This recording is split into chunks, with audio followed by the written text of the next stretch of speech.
نن چې محترمو کوم وظیفه را د دې نه تیزترینه وظیفه مانه نه کتلې ځکه چې د شپې یو پیره دا وظیفه کول لسره په پوره شپه کې یو پیره کول دی او ستاسو ټول حاجتونه به الله پاک پوره کړي. یاد ساتئ محترمو که ستاسو کاروبار خراب وي تاسو د شپې یو پیره دا وظیفه وکړئ. که تاسو نوکري غواړئ د شپې یو پیره دا وظیفه تاسو وکړئ. تاسو مال او دولت د الله پاک نه غواړئ د شپې یو پیره دا وظیفه وکړئ. دغه رنګې تاسو رشته غواړئ تاسو محبت غواړئ یو پیره دا وظیفه وکړئ انشاءالله العزیز چې څومره ستاسو په زړونو باندې حاجات دي او څومره ستاسو په زړونو باندې تکالیف دي مشکلات دي دا ټول به الله پاک په یو لفظ سره ختم کړي.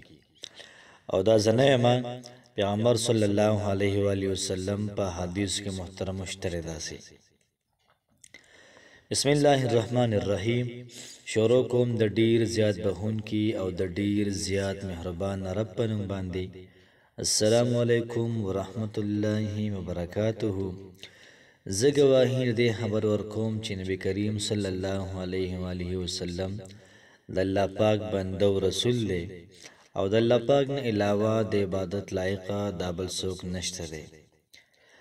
الله پاک دې زموږ استاد ټول مشکلات د ختم کړي.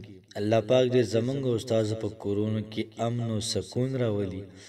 الله پاک دې زموږ استاد په کورونو کې د خیر پرشته د وګرځي او الله پاک دې زموږ استاد ټول مسلې ختم کړي ټول بیماران دې الله پاک د روغ کړي. نن چې کما زموږ وظیفه را ډیره زیاته عجیبه وظیفه را معلومه تیز ترین وظیفه شرط نه راکتلی ځکه چې یو پیر ویل دی او په یو پیر ویلو باندې الله پاک ستا حاجات در پوره کوي. نو بالکل هغه کون په یکون هغه لفظ څنګه حل کوی کنه ما سره الله پاک ولکار کوي. دغه رنګ محترم دا وظیفه هم ده لکه څنګه چې الله پاک کون وای نو په یکون ارز به شي. د دغه رنګ محترم دا وظیفه دومره تیز را چې دلته تاسو وظیفه کوي الته هم کار شوی دومره تیز ترین وظیفه را. نو کو تاسو نوکری پکاري د شپې را پاسي او یو پیر داري سیداغه الفاظ وایي. که تاسو روزګار پکاروي د شپې په ډډه باندې اوړي او را پاسي دی رایښ شولي یو پیر دا کلمات وایا به دعا وکا به تماشا کوي چې څنګه ستا کار برابرېږي روزګار برابرېږي نوکری برابرېږي. دغه رنګ ته د رزق مسله ده ټینشن کې ته بس د شپې یو پیره را پاسه او د کټ نه را کوزېږې مو بس دغه کټ کې ووایه یا په ډډه باندې اوړې په طرف باندې شولې دا وظیفه وکړه یا اسره پاسې دی یو پیره صرف دا کلمات ووایه انشاءالله العزیز انشاءالله الله پاک نه کلک امید ساتم چې الله پاک به تاسو ټول کارونه دا پوره کړي. کو څوک دا وایي چې په خزه کې الله پاک مال رښتیا وکړي د شپې یو پیر دا وظیفه وکړه بیا تماشا کوه چې الله پاک ستا رښتیا په کوم ځای کې کوي. که چاته خپل محبوب نه ملاویږي نو د شپې یو پیر په طرف باندې واوړه دغه رنګې اړه بدلې سایډ بدلې را پاسې دی دا وظیفه یو پیرو کا محبوب بستا په قدمونو کې حاضری. دومره تیزترین وظیفه ده چې سم تاسو غواړئ سم هر حاجت لپاره هر مشکل لپاره بس سره د یو وظیفه وکړئ بیا باقي کار د الله پاک باندې پرېږدئ. انشاءالله العزیز الله پاک به ستاسو ډېره زیاته بهترې سوکي.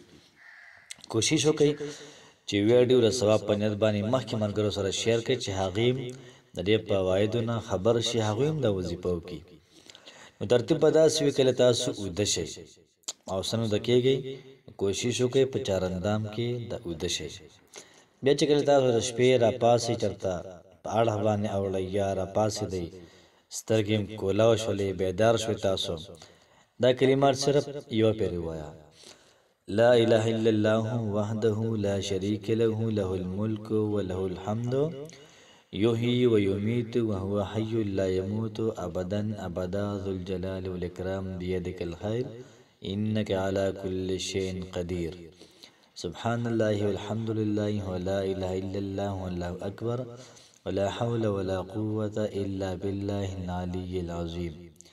بس لنډه خبردا شوله چې څلورمه کلمه او درېمه کلمه یو پیری وایا او بیا دغه نه بعد دعا وکړه په زړه کې کوم مراد دی کوم مقصد دی دغه مقصد مراد الله پاک ته پیش کا ان شاء الله د الله پاک نه کلک یقین ساتم. او دا رنګ څومره علما کرام دي دا وظیفه ډیره زیاته په شد عمر سره هي چې تاسو خپل حاجات د دې وظیفې په برکت باندې په ذریعہ باندې دا پوره کړئ. څومره په یقین سره هغه وي دومره په یقین سره محترم مزید درته یم ځکه دا تجربه شوې ده. تاسو یو ځل په دې باندې ټرای وکړئ ان شاء الله عزیز پوره ژوند کې به ماته دعا کوي.